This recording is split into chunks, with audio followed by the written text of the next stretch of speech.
Allah says, and we did not send down upon His people after Him any soldiers from the heaven, nor would we have done so. It was not but one shout, and immediately they were extinguished. Meaning just one shout was sufficient to destroy all those people. Ya hasratan ala al-ibad. How regretful for the servants. Oh, what a pity. There did not come to them any messenger, except that they used to ridicule him. Have they not considered how many generations we destroyed before them, that they to them will not return? The fact is that this life is only one chance that we have.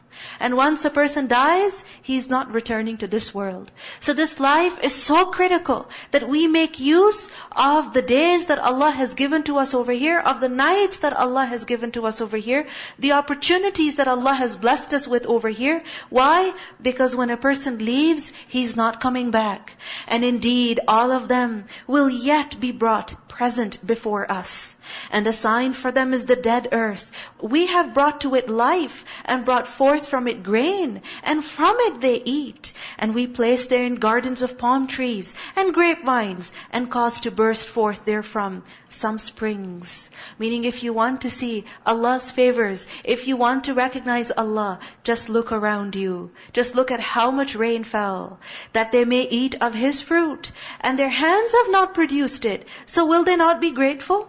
Like really, the blessings that we enjoy, what is it that we have made of all these blessings that we use? Did we make the fruits? Did we make the grain?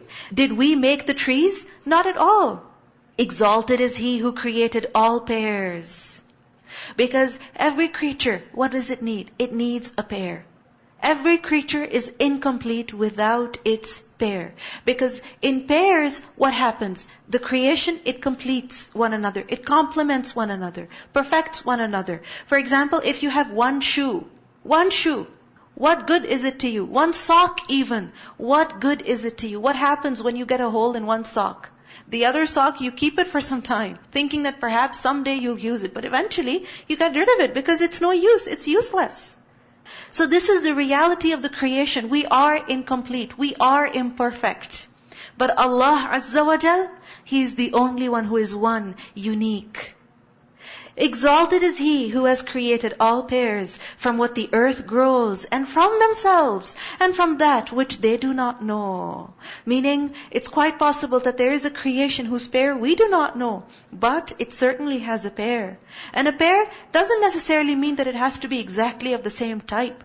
It could be something completely different, but it complements the other. It completes the other. Like for example, the moon is no moon without the sun. Or is it?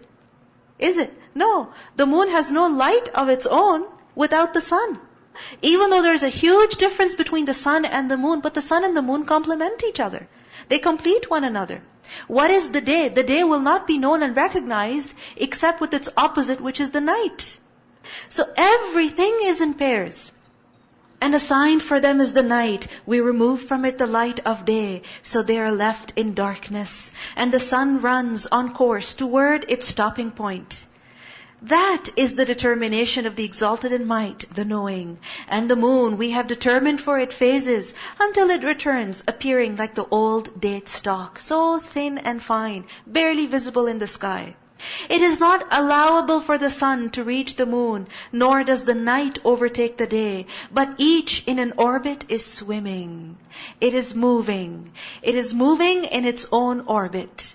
And each is within its own limits. That we don't see the sun and the moon colliding into each other. We don't see that happening. Why? Because for each is a role, for each is a task, and each is obediently doing what it is required to do.